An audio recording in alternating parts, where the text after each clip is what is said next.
नमस्कार दोस्तों। स्वागत है आप सभी का स्पेशल गुरुजी यूट्यूब चैनल पर। तो दोस्तों, बहुत सारे कैंडिडेट्स को हमेशा वैकेंसीज़ का इंतज़ार रहता है, क्योंकि वो लोग तैयारी कर रहे होते हैं किसी न किसी वैकेंसीज़ की। तो दोस्तों, यहाँ पर दिल्ली कैंटोनमेंट बोर्ड ने यहाँ पर प्राइमरी टीचर की परमानेंट वैकेंसीज़ का एडवर्टाइजमेंट निकाला है। तो इस वीडियो में हम इस एडवर्टाइजमेंट के बारे में डिस्कस करेंगे और ऑनलाइन एप्लीकेशन फॉर्म किस तरीके से भरा जाना है, कितनी उसकी फ़ीस रहेगी, क्या-क्या एलिजिबिलिटी आपकी रहने वाली है इस वैकेंसी के लिए। ये सारी बातें इस वीडियो में डिस्कस हम करने वाले हैं। तो दोस्तों, यहाँ पर दिल्ली कैंट बोर्ड की वेबसाइट आपके सामने ओपन है। यहाँ पर आपको नज़र आ रहा है सबसे ऊपर टाइटल में apply online for post of assistant teacher primary. तो यहाँ पर डिस्क्रिप्शन पर अगर हम क्लिक करते हैं इस लिंक पर, तो आपके सामने इस वैकेंसी का पूरा एडवर्टाइजमेंट ओपन हो जाएगा। तो सबसे पहले दोस्तों एडवर्टाइजमेंट पढ़ लेते हैं। तो दोस्तों 20 फरवरी का एडवर्टाइजमेंट है। सीटें देख लेते हैं दोस्तों। एडवर्टाइजमेंट नंबर 2/2023 है। असिस्टेंट टीचर की ये वैकेंसी है। यूआर में 14 सीटें हैं, एससी में 8 हैं, एसटी में 4 हैं, ओबीसी की 8 सीटें हैं, ईडब्ल्यूएस की 6 हैं और टोटल यहाँ पर 40 सीटें यहाँ पर असिस्टेंट टीचर की निकाली गई हैं। तो यहाँ पर आप देख सकते हैं दोस्तों, ये एडवर्टाइजमेंट 20 फरवरी का एडवर्टाइजमेंट है। अब बात कर लेते हैं दोस्तों, सबसे पहले जो सबसे इंपॉर्टेंट बात है कि कौन कौन से कैंडिडेट्स इस वैकेंसी में अप्लाई कर सकते हैं, यानी आपके पास क्या क्वालिफिकेशन होनी चाहिए इस वैकेंसी में अप्लाई करने के लिए। तो एसेंशियल क्वालिफिकेशन की अगर बात करें तो senior secondary with at least 50% mark, 2 साल का डिप्लोमा इन एलिमेंट्री एजुकेशन। इसके अलावा और करके लिखा है सीनियर सेकेंडरी में 45% marks, 2 year diploma in elementary education, जो कि एनसीटी रिकॉग्नाइज होता है, आप सभी को पता है जिन्होंने डिप्लोमा करा है।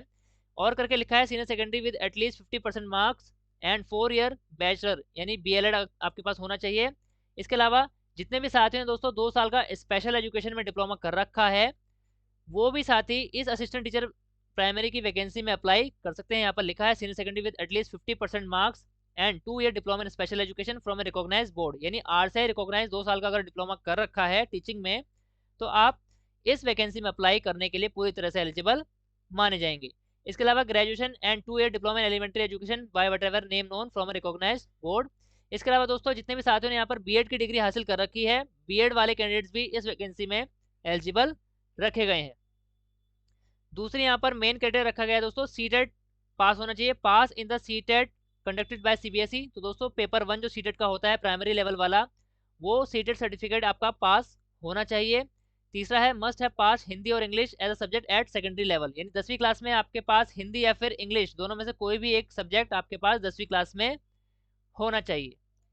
तो दोस्तों ये है पूरी एलिजिबिलिटी इस वैकेंसी के लिए क्वालिफिकेशन को लेकर। आगे बात करते हैं दोस्तों, एप्लीकेशन फॉर्म की फीस कितनी है दोस्तों, मैं आपको बता देता हूँ। एप्लीकेशन फीस फॉर अनरिजर्व यानी जनरल कैटेगरी के कैंडिडेट्स, ईडब्ल्यूएस और ओबीसी कैटेगरी के कैंडिडेट्स के लिए इस फॉर्म की जो फीस है वो यहाँ पर 500 रुपये रखी गई है। एज लिमिट दोस्तों यहाँ पर है 21 से 30 साल के बीच में आपकी एज होनी चाहिए। और एज रिलैक्सेशन जो SC ST OBC PWD ex serviceman departmental candidates will be admissible as per the existing government of India guidelines. तो जो दोस्तों 21 जनरल कैटेगरी के कैंडिडेट्स के लिए यहाँ पर 21 से 30 साल यहाँ पर एज लिमिट रखी गई है। इसके अलावा जितने भी रिजर्व कैटेगरी के कैंडिडेट्स होते हैं, जिसमें एससी एसटी ओबीसी पीडब्ल्यूडी और एक्स सर्विसमैन शामिल हैं, उनके लिए जो गवर्नमेंट ऑफ इंडिया की जितनी भी रिलैक्सेशन दी जाती है एज में, उसी के हिसाब से यहाँ पर रिलैक्सेशन दिया जाएगा। Only 10th class equivalent certificate will be accepted as proof of date of birth, यानी आपकी जो डेट ऑफ बर्थ है उसके प्रूफ के तौर पर केवल 10वीं क्लास या फिर उसके इक्विवेलेंट कोई सर्टिफिकेट यहाँ पर वैलिड माना जाएगा बोर्ड की तरफ से। तीसरा यहाँ पर पॉइंट है दोस्तों, age limit and experience will be record as on the last date for receipt of online application. तो लास्ट डेट जो ये फॉर्म भरने की है उस तक एज लिमिट यहाँ पर वैलिड मानी जाएगी। तो दोस्तों 22 फरवरी से फॉर्म स्टार्ट हो गए हैं और लास्ट डेट दोस्तों यहाँ पर 17 मार्च 2023 रखी गई है फॉर्म को भरने की। Certificate uploaded in support age education qualification category etcetera should be clear and eligible, otherwise the application will be summarily rejected. तो दोस्तों जब हम एप्लीकेशन फॉर्म भरेंगे, यहाँ पर बोला गया है जितने भी सर्टिफिकेट आप अपलोड करेंगे वो सारे क्लियर होने चाहिए, अदरवाइज आपका फॉर्म रिजेक्ट कर दिया जाएगा। लास्ट डेट 17 मार्च रखी गई है। Admit card for written test will be upload on the board website. तो दोस्तों यहाँ पर परमानेंट वैकेंसी है तो आपका एग्जाम लिया जाएगा, जिसके एडमिट कार्ड बोर्ड की वेबसाइट पर जारी किए जाएंगे। More than 1 application receive for the post will be summarily rejected. अगर आप एक से ज़्यादा अप्लाई करते हैं दोस्तों फॉर्म को, यानी एक से ज़्यादा एप्लीकेशन फॉर्म फिल कर देते हैं एक ही नाम से, तो आपके सारे एप्लीकेशन फॉर्म यहाँ पर रिजेक्ट कर दिए जाएंगे। तो दोस्तों ये है 2 पेज का एडवर्टाइजमेंट असिस्टेंट टीचर वैकेंसी के लिए दिल्ली कैंट बोर्ड में। अब बात कर लेते हैं दोस्तों आपको फॉर्म किस तरीके से फिल करना होगा। तो फॉर्म भरने के लिए दोस्तों आपको दिल्ली कैंट की इस ऑफिशियल वेबसाइट पर आना होगा। ऑफिशियल वेबसाइट का लिंक दोस्तों आपको हमारे इस वीडियो के डिस्क्रिप्शन में मिल जाएगा। आप उस लिंक से डायरेक्ट इस वेबसाइट पर आ सकते हैं और फॉर्म अप्लाई कर सकते हैं।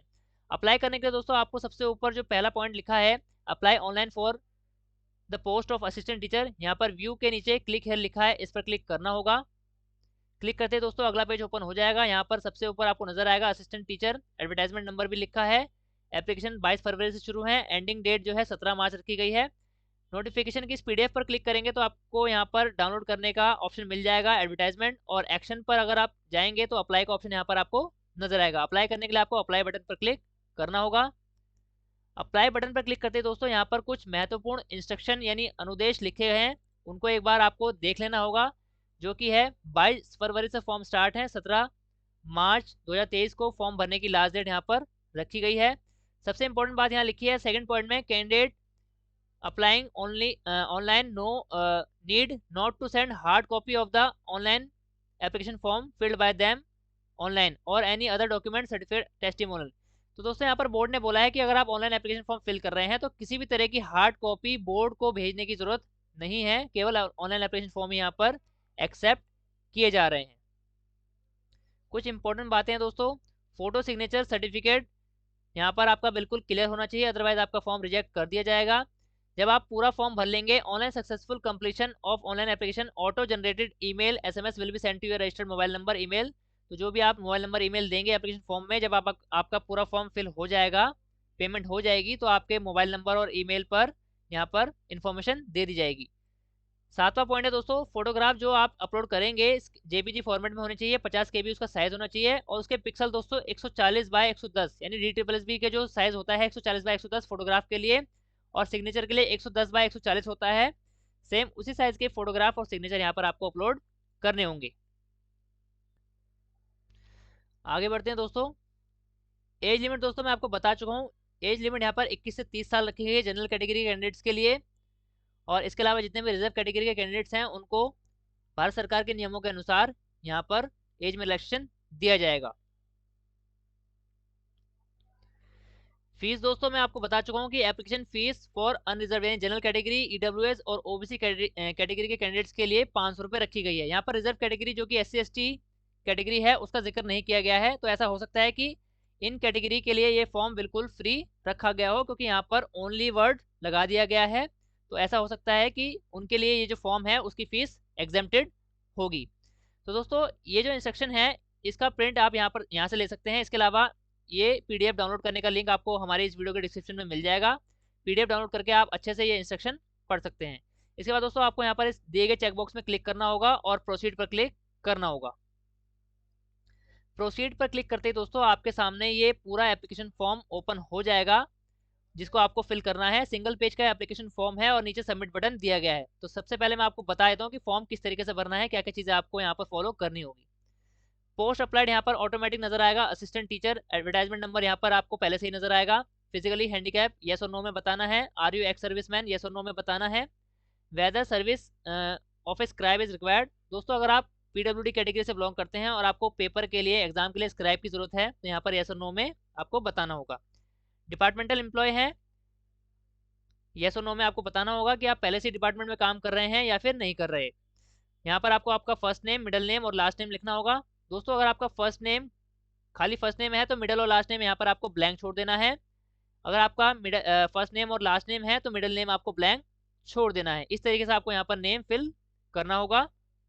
नेशनलिटी दोस्तों यहाँ पर आपको इंडियन सिलेक्ट करनी है। कैटेगरी आपकी सिलेक्ट करनी है जनरल, OBC, SC/ST या फिर EWS। आपको यहाँ पर सेक्स सिलेक्ट करना है, मेल या फीमेल। फादर हस्बैंड नेम जो भी आपके ऊपर एप्लीकेबल है वो फिल करना है। कॉन्टैक्ट नंबर आपको अपना फिल करना है। डेट ऑफ बर्थ आपको फिल करनी है। इस तरीके से सिलेक्ट करके इसके बाद अपलोड बर्थ सर्टिफिकेट या फिर अपलोड 10th सर्टिफिकेट या फिर बर्थ सर्टिफिकेट। तो दोस्तों ये अगर आपके पास आपका बर्थ सर्टिफिकेट है गवर्नमेंट वाला तो वो अपलोड करना होगा बर्थ सर्टिफिकेट के तौर पर। अगर आपके पास बर्थ सर्टिफिकेट नहीं है तो आपको अपनी 10वीं क्लास की मार्कशीट या फिर सर्टिफिकेट अपलोड करना होगा, जिसमें आपका नाम और आपकी डेट ऑफ बर्थ अच्छे से मेंशन हो। इसका साइज दोस्तों आपको यहाँ पर जेपीजी, जेपीईजी, पीएनजी, जीआईएफ या फिर पीडीएफ फॉर्मेट में फिल करना है और साइज आपको 2 MB या उससे कम रखना होगा। आपको आपका ईमेल एड्रेस यहाँ पर डालना होगा।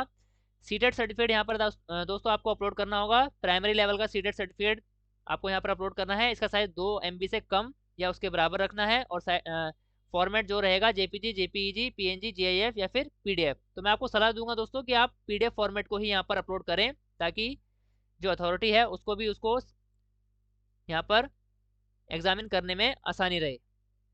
इसके बाद दोस्तों अगली चीज़ें यहाँ पर आती हैं, एड्रेस फॉर कॉरेस्पॉन्डेंस। यहाँ पर आपको कॉरेस्पॉन्डेंस एड्रेस डालना है, उसके बाद सिटी डालनी है और किस स्टेट में आप यहाँ रहते हैं वो स्टेट आपको सिलेक्ट करनी होगी। इसके बाद वहाँ का आपके एड्रेस का सही सही पिन कोड आपको यहाँ पर डालना होगा दोस्तों। इसके बाद आता है यहाँ पर परमानेंट एड्रेस। तो दोस्तों अगर आपका कॉरेस्पॉन्डेंस एड्रेस और परमानेंट एड्रेस सेम है तो यहाँ पर आपको इस चेकबॉक्स पर क्लिक कर देना है। जैसे आप क्लिक करेंगे तो आपका कॉरेस्पॉन्डेंस एड्रेस यहाँ परमानेंट एड्रेस के इन कॉलम्स में ऑटो पेस्ट यानी ऑटो फिल हो जाएगा। लेकिन दोस्तों अगर आपका परमानेंट एड्रेस, मान लीजिए आप गांव में रहते हैं और आप किसी शहर में किराए पर रह रहे हैं, तो आपको यहाँ पर अलग अलग दोनों एड्रेस फिल करने हैं, फिर इस चेकबॉक्स को टिक नहीं करना है। एजुकेशन क्वालिफिकेशन की दोस्तों यहाँ अगली बारी आती है। तो यहाँ पर नोट लिखा गया है कि provide detail of education qualification from 10th class onwards. तो दोस्तों जब आप ये फॉर्म फिल कर रहे हैं उस डेट को आपके पास अभी तक 10वीं क्लास से लेकर अभी तक जितनी भी क्वालिफिकेशन है वो सारी की सारी क्वालिफिकेशन आप यहाँ पर दिखा सकते हैं। लेकिन मैं आपको सलाह दूंगा दोस्तों, आप वही क्वालिफिकेशन यहाँ पर मेंशन करें जो कि इस वैकेंसी में अप्लाई करने के लिए मेन एलिजिबिलिटी रखी गई है। यानी आपकी 10वीं क्लास, आपका 12वीं क्लास, आपका सीटेट ऊपर अपलोड हो चुका है, आपका जो भी डिप्लोमा है, अगर आपके पास 2 साल का स्पेशल एजुकेशन में डिप्लोमा है या फिर जनरल डिप्लोमा है या फिर बीएलएड है या फिर बीएड है, इनमें से जो भी क्वालिफिकेशन आपके पास है वही क्वालिफिकेशन आपको अपलोड करनी होगी। क्वालिफिकेशन अपलोड करने के लिए दोस्तों मैं आपको तरीका बता देता हूँ। सबसे पहले आपको 10वीं क्लास यहाँ पर मेंशन करनी होगी। क्वालिफिकेशन का नाम क्लास 10th यहाँ पर लिखना है। नेम ऑफ इंस्टीट्यूशन यानी सीबीएसई डाल सकते हैं या फिर अपने स्कूल का नाम डाल सकते हैं दोस्तों। अगर आपने सीबीएसई बोर्ड से 10वीं क्लास पास की है या फिर किसी भी बोर्ड से पास की है तो बोर्ड का नाम आप यहाँ पर डाल सकते हैं या फिर अपने स्कूल का नाम डाल सकते हैं। मैं आपको सजेस्ट करूंगा दोस्तों कि आपने जिस भी बोर्ड से यहाँ पर 10वीं क्लास पास की है, मान लीजिए आपने सीबीएसई बोर्ड से करी है या हरियाणा बोर्ड से करी है या फिर यूपी बोर्ड से करी है, तो बोर्ड का नाम आप यहाँ पर मेंशन कर दीजिए या फिर स्कूल का नाम मेंशन कर सकते हैं। आपके 10वीं क्लास में क्या क्या सब्जेक्ट थे वो डालने होंगे। तो दोस्तों यहाँ पर बोर्ड यूनिवर्सिटी का अलग से कॉलम दिया है, तो यहाँ पर नेम ऑफ इंस्टीट्यूशन में आपको यहाँ पर अपने स्कूल का ही नाम डालना होगा। इसके बाद दोस्तों आपने जिस भी बोर्ड से 10वीं क्लास पास की है, जिस भी राज्य के बोर्ड से पास की है, वो ये बोर्ड यहाँ पर डालना होगा। पासिंग मंथ दोस्तों यहाँ पर बताना होगा, तो यहाँ पर आप टाइप नहीं कर सकते पासिंग मंथ यहाँ पर आपको 1 2 3 करके यहाँ पर बताना पड़ेगा कि मान लीजिए आपने मई में पास किया है तो नंबर 5 यहाँ पर फिल करना होगा। पासिंग ईयर दोस्तों आप यहाँ पर जिस भी पासिंग है, मान लीजिए आपने 2012 में 10वीं क्लास पास की है तो इस तरीके से आप यहाँ पर ईयर फिल कर सकते हैं। टोटल मार्क्स या फिर पॉइंट जो भी आपके मार्क्स आए थे वो यहाँ पर डालने हैं, मैक्सिमम कितने थे और आपके यहाँ पर कितने मार्क्स आए हैं वो यहाँ पर टाइप आपको करने होंगे। अगर दोस्तों आपकी 10वीं क्लास में सीजीपी है तो आपको यहाँ पर सीजीपीए टाइप करनी होगी। इसके बाद दोस्तों अपने अगर 10वीं क्लास यहाँ पर अपलोड कर रहे हैं तो यहाँ पर आपको 10वीं क्लास की मार्कशीट या सर्टिफिकेट अपलोड करना होगा। दोस्तों जब आप 10वीं क्लास यहाँ पर 10वीं क्लास की क्वालिफिकेशन पूरी तरह से यहाँ पर सबमिट कर देंगे, इसके बाद दोस्तों अब आपको 12वीं क्लास की और इसके बाद की जो भी क्वालिफिकेशन अपलोड करनी है उसके लिए यहाँ पर आपको ऐड मोर का ऑप्शन दिया गया है। आप ऐड मोर पर क्लिक करेंगे तो दोबारा से ही ये सारे ऑप्शन आपको नजर आ जाएंगे। इसके बाद आप यहाँ पर अपनी 12वीं क्लास की पूरी डिटेल यहाँ पर फिल कर सकते हैं। 12वीं क्लास की डिटेल फिल करने के बाद दोस्तों यहाँ पर दोबारा कोई क्वालिफिकेशन अगर आपको ऐड करनी है तो आपको ऐड मोर पर क्लिक करना होगा और उसके बाद आपके यहाँ पर टीचिंग की जो भी क्वालिफिकेशन है, डिप्लोमा है या फिर डिग्री है या फिर स्पेशल एजुकेशन का डिप्लोमा है, उसकी डिटेल आप यहाँ पर फिल कर पाएंगे। इसके बाद दोस्तों अगर आपको कोई और क्वालिफिकेशन यहाँ पर ऐड करनी है तो दोबारा से ऐड मोर पर क्लिक करना होगा और दोबारा से ये विंडो ओपन हो जाएगी। जो भी क्वालिफिकेशन आपको यहाँ पर ऐड करनी है वो आप ऐड कर पाएंगे। दोस्तों जो भी क्वालिफिकेशन आप दिखा रहे हैं उसका सर्टिफिकेट और मार्कशीट यहाँ पर अपलोड करनी होगी। इसके बाद दोस्तों यहाँ पर अगला पॉइंट यहाँ पर निकल के आता है वर्क एक्सपीरियंस इफ एनी। तो दोस्तों अगर आपने अभी तक किसी भी प्राइवेट या सरकारी जॉब में काम किया है, चाहे वो जिस भी फील्ड से हो, और आपके पास उसका वैलिड एक्सपीरियंस लेटर या सर्टिफिकेट है तो आप अपना एक्सपीरियंस यहाँ पर बिल्कुल शो कर सकते हैं। यहाँ पर कौन सी पोस्ट पे आप काम कर रहे थे वो बताना है, आपकी ऑर्गेनाइजेशन या फिर ऑफिस का नाम यहाँ पर आपको बताना है। इसके बाद दोस्तों आपको बताना है कि आपकी जो एम्प्लॉयमेंट थी वो रेगुलर थी या फिर कॉन्ट्रेक्चुअल थी। कौन सी डेट से कौन सी डेट तक आपने काम किया है वो यहाँ पर आपको बताना है, कितने साल का आपका एक्सपीरियंस है इन मंथ या डेज में आपको बताना है ईयर के साथ में। पे स्केल यानी या तो पे स्केल या फिर मंथली आपको कितना पे मिलता था वो यहाँ पर आपको लिखना है। नेचर ऑफ ड्यूटीज, तो इसके बारे में आप थोड़ा सा ब्रीफ करके यहाँ पर लिख सकते हैं कि आपका वहाँ पर नेचर ऑफ वर्क क्या था, क्या क्या काम आपको यहाँ पर हैंडल करने पड़ते थे। इसके बाद दोस्तों आपको अपना एक्सपीरियंस सर्टिफिकेट अपलोड करना होगा। दोस्तों यहाँ पर भी वही सिस्टम है, अगर आपके पास 2 या 3 जगह का वर्क एक्सपीरियंस है, अलग अलग एक्सपीरियंस सर्टिफिकेट है आपके पास, तो यहाँ पर ऐड मोर के ऑप्शन पर क्लिक करके आप सारे एक्सपीरियंस यहाँ पर अपने शो कर सकते हैं। इसके बाद दोस्तों सबसे इंपॉर्टेंट बात है आपकी फोटोग्राफ और सिग्नेचर जो कि आपको अपलोड करने हैं। जैसे कि मैं आपको बता चुका हूँ पहले भी इंस्ट्रक्शन में कि 50 KB या उससे कम का साइज आपको रखना है, और जो डायमेंशन रखना है फोटोग्राफ का 140 बाय 110 पिक्सल रखना है और यहाँ पर अपलोड कर देना है। इसके अलावा जो सिग्नेचर अपलोड करने हैं उसका साइज भी दोस्तों 50 KB या फिर उससे कम रखना है। फॉर्मेट आपको मैं यहाँ पर बता दे रहा हूँ, JPG, JPEG, PNG, GIF format. तो इस तरीके से आपको इनमें से कोई भी एक फॉर्मेट रखना है। जो सिग्नेचर का जो पिक्सल रखना है दोस्तों वो 140 बाय 110 यहाँ पर रखना है। तो इस तरीके से आपको फोटोग्राफ और सिग्नेचर अपलोड कर देने हैं। इसके बाद दोस्तों डिक्लेरेशन के इस चेकबॉक्स पर क्लिक कर देना है और नीचे यहाँ पर दूसरा जो चेकबॉक्स है I have read the instruction for the candidate, इस पर क्लिक कर देना है। पूरा फॉर्म दोस्तों भरने के बाद आपको एक बार स्क्रॉल करके अपना पूरा फॉर्म एक बार अच्छे से पढ़ लेना है और चेक कर लेना है कि जो भी चीज़ें आपने यहाँ पर फिल करी हैं उनमें किसी भी तरह की एडिटिंग की ज़रूरत नहीं है और आपने बिल्कुल सही सही फिल करी हैं। क्योंकि एक बार फॉर्म फिल होने के बाद दोस्तों आप उसमें किसी भी तरह का करेक्शन नहीं कर पाएंगे, आप अपने मार्क्स भी चेंज नहीं कर पाएंगे, अपनी स्पेलिंग भी चेंज नहीं कर पाएंगे। इसलिए फॉर्म को सबमिट करने से पहले अच्छे से पूरा फॉर्म पढ़ लीजिए कि आपने जो भी चीज़ें फिल करी हैं वो बिल्कुल ठीक ठीक फिल करी हैं या फिर नहीं करी। एक सलाह मैं आपको दोस्तों ज़रूर दूंगा कि जब आप ये फॉर्म फिल कर रहे हैं तो आप कंप्यूटर या फिर लैपटॉप की मदद से फॉर्म फिल करें, और फॉर्म फिल करते समय दोस्तों पूरे फॉर्म फिल करते समय उस पूरे प्रोसेस की एक वीडियो ज़रूर बना लें, ताकि कई बार ऐसा होता है दोस्तों कि जब आप सबमिट कर देते हैं तो वेबसाइट एरर की वजह से आपने जो डिटेल डाली थी वो गलत शो होने लगती हैं, और इसमें कैंडिडेट की कोई गलती नहीं होती, ये वेबसाइट की गलती होती है, लेकिन कैंडिडेट को इसका खामियाजा भुगतना पड़ता है। तो मैं आपको सबसे पहले सलाह दूंगा कि मोबाइल फ़ोन से ये फॉर्म फिल ना करें, लैपटॉप या कंप्यूटर की सहायता से ये फॉर्म फिल करें, और फॉर्म फिल करते समय आप उस फॉर्म की स्क्रीन रिकॉर्डिंग ज़रूर करें ताकि कोई गलती होने पर आपके पास एक एविडेंस बना रहे। तो दोस्तों सारी चीज़ें अच्छे से देख लेने के बाद आपको स्क्रॉल करके नीचे की तरफ आना है, यहाँ पर एक कैप्चा फिल कर देना है जो कि यहाँ पर सिक्योरिटी कोड दिया है, और सबमिट पर क्लिक कर देना है। सबमिट पर क्लिक करने के बाद दोस्तों आपको यहाँ पर पेमेंट का ऑप्शन नज़र आ जाएगा, और पेमेंट करने के बाद आपका पूरा एप्लीकेशन फॉर्म सबमिट हो जाएगा और आप उसके भरे हुए फॉर्म का प्रिंट निकाल पाएंगे। इसके साथ साथ दोस्तों जैसे कि मैंने आपको इंस्ट्रक्शन में बताया था, जब आपकी पेमेंट हो जाएगी, फॉर्म सबमिट हो जाएगा, तो आपके मोबाइल नंबर जो आपने ऊपर दिया है और जो ईमेल यहाँ पर हम देने वाले हैं, इन पर आपका मैसेज आ जाएगा कि आपका एप्लीकेशन फॉर्म अच्छी तरह से सबमिट हो गया है। तो दोस्तों ये था पूरा प्रोसेस दिल्ली कैंट बोर्ड में असिस्टेंट टीचर प्राइमरी का फॉर्म भरने का। दोस्तों इस वैकेंसी को लेकर अगर आपके कोई भी डाउट है या फॉर्म को लेकर आपका कोई भी डाउट है तो आप कमेंट बॉक्स में पूछ सकते हैं। हम पूरी कोशिश करेंगे कि आपके सभी डाउट्स का अच्छे से आंसर दे पाएँ और आपकी पूरी हेल्प कर पाएँ। दोस्तों अगर आपको ये वीडियो और ये जानकारी अच्छी लगी है तो इस वीडियो को ज़्यादा से ज़्यादा लाइक कर दीजिए दोस्तों, अपने दोस्तों तक शेयर कर दीजिए, क्योंकि बहुत सारे कैंडिडेट्स हमेशा से वैकेंसी का वेट करते होते हैं कि कौन सी वैकेंसी आ जाए और वो अप्लाई कर पाएँ। तो ज़्यादा से ज़्यादा इस वीडियो को शेयर कर दीजिए दोस्तों, ताकि जितने भी साथी प्राइमरी टीचर वैकेंसी का वेट कर रहे थे उनको ये मौका मिल जाए और इस वैकेंसी में अप्लाई करके वो एक बार एग्ज़ाम देकर देख सकें। दोस्तों ऑल इंडिया में स्पेशल एजुकेशन और सभी प्रकार की टीचिंग वैकेंसी से जुड़ी ऑथेंटिक जानकारी पाने के लिए हमारे चैनल को सब्सक्राइब कीजिए। इसके साथ साथ हर वीडियो का नोटिफिकेशन सबसे पहले पाने के लिए बेल आइकन को भी प्रेस कीजिए। धन्यवाद दोस्तों, मिलते हैं आपसे अगली वीडियो में।